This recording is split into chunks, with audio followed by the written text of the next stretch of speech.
The lake beneath the fog. Today we're going to talk about something strange, something that will send chills down your spine. There's a lake hidden deep in the woods near a small town called Millfield.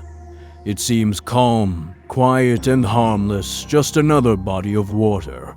But the locals will tell you otherwise. They'll tell you it's cursed. The story goes like this. Anyone who swims in Fog Lake never comes back. Not their bodies. Not their memories. It's as if they never existed. The lake doesn't just steal lives, it erases every trace of them, leaving behind nothing but whispers. For the people of Millfield, Fog Lake is more than a legend. It's a warning. Stay away, they say. Don't go near it. But Sarah Mitchell, a journalist with a knack for chasing strange stories, didn't believe in warnings. She believed in uncovering the truth. What she found at Fog Lake wasn't just a story. It was something darker, something she could never fully explain. So let's dive into Sarah's journey. A story about a cursed lake, the ghosts beneath its surface, and the horrifying truth that even memories can drown. The story begins. Millfield was the kind of town where nothing ever happened. Quiet streets, a diner that never closed, and people who didn't bother with outsiders. But mention the lake, and you'd see their faces change. They'd look away, mumble excuses, or tell you to stay far from it. Fog Lake wasn't on any map. You wouldn't find a sign pointing you toward it. But Sarah Mitchell had done her homework. She'd read the old blog posts, the cryptic forum threads, the whispers of a lake that took people and erased them. It was a perfect story for her YouTube channel, where she investigated the supernatural and unexplained. This is going to be big, she muttered to herself as she drove the winding dirt road that led to the lake.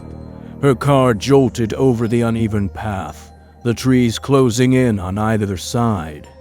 The GPS had stopped working miles ago, but she didn't need it anymore. She could feel it. The air grew heavier the closer she got, thick with an unnatural stillness. When she finally reached the lake, it was like stepping into another world. Fog Lake lay still and silent, surrounded by a ring of dark, twisted trees. A thick mist clung to its surface, swirling lazily, hiding the water beneath. The sun struggled to break through the fog, casting everything in a pale, ghostly light. Sarah stepped out of her car, camera in hand.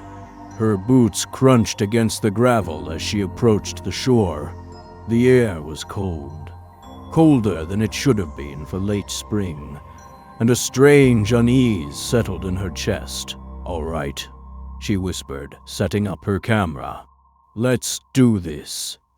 She pressed record, the camera's red light blinking steadily.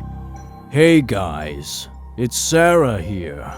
Today, I'm at Fog Lake, a place the locals say is cursed. Legend has it, anyone who swims here disappears forever. But is it true? Or is it just another spooky story? Let's find out." Her voice sounded confident, but as she turned her eyes back to the lake, she felt a chill run down her spine. The water was perfectly still, unnaturally so. No ripples, no movement. It was like the lake was holding its breath. Then she saw it. A shadow beneath the water. It darted out of sight the moment she noticed it, leaving behind a faint ripple. Sarah froze, her camera still rolling. "What the hell was that?" she muttered, leaning closer to the edge of the water. "Nothing. Just the fog and the still, dark water, That night, Sarah couldn't stop thinking about the lake. She reviewed her footage in the cramped motel room she'd rented, but the shadow was gone. It wasn't on the tape. The water looked normal. Still, calm, empty, but she knew what she had seen. Later, when she finally drifted off to sleep, the dreams came. She was standing at the edge of the lake, staring into its depths, when the faces appeared. Dozens of them. Pale, ghostly faces pressed against the water's surface, their mouths moving as if they were screaming, but there was no sound. Their eyes were wide with fear, their hands reaching up, clawing at the surface as if trying to escape. One of them was a child. Sarah woke up gasping, her heart pounding in her chest. Her hands were shaking as she reached for the light. "It's just a dream," she whispered to herself.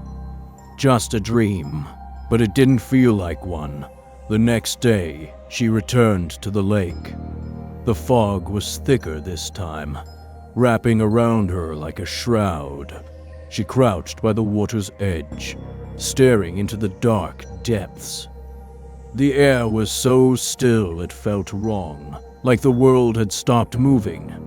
And then she saw it again, a face beneath the water. It was a woman this time. Her features gaunt and pale, her eyes wide and empty. Her mouth opened and closed, soundless words spilling out. Sarah's breath caught in her throat. She leaned closer, her heart hammering in her chest.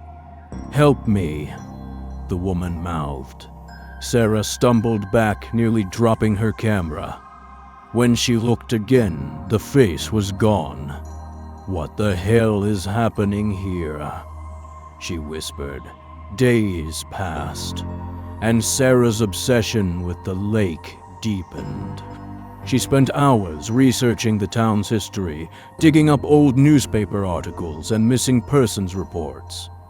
Each story painted a more disturbing picture, a string of disappearances that stretched back decades, all linked to Fog Lake. One evening, as she sat in her motel room, she pieced together the stories. There was Clara, a young girl who had vanished in the summer of '78. Then there was Tom, a local fisherman who had gone out one morning and never returned. Each name was a thread weaving into a tapestry of loss, and the lake was at the center of it all. But it wasn't just the stories that haunted her. The dreams returned, more vivid and consuming. She saw faces, yes, but this time she felt their despair. She could hear their whispers, pleading for help, their eyes filled with anguish. "Remember us," they begged. The final night, Sarah stood at the water's edge, the thick fog wrapping around her like a cold blanket. She felt the pull of the lake, drawing her in, whispering secrets she was desperate to uncover. She aimed her camera at the water, the red light blinking steadily.